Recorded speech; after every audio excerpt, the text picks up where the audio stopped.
I cannot believe they let this guy. You have to hold people accountable. This idea, and I know the district attorney, state attorney in Orlando thinks that you don't prosecute people and that's the way that you somehow have a better communities. That does not work.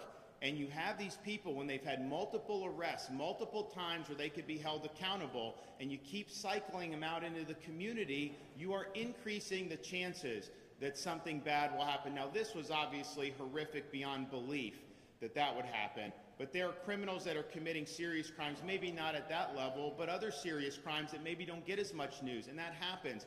And when I see police officers who've been gunned down, and you look at the guy that did it, and he's got a long rap sheet, and people have just been passing the buck. One of the things we're doing in our crime package is we are going to, and the Supreme Court has to bless it in Florida under our Constitution, but you need to have these judges hold these people accountable.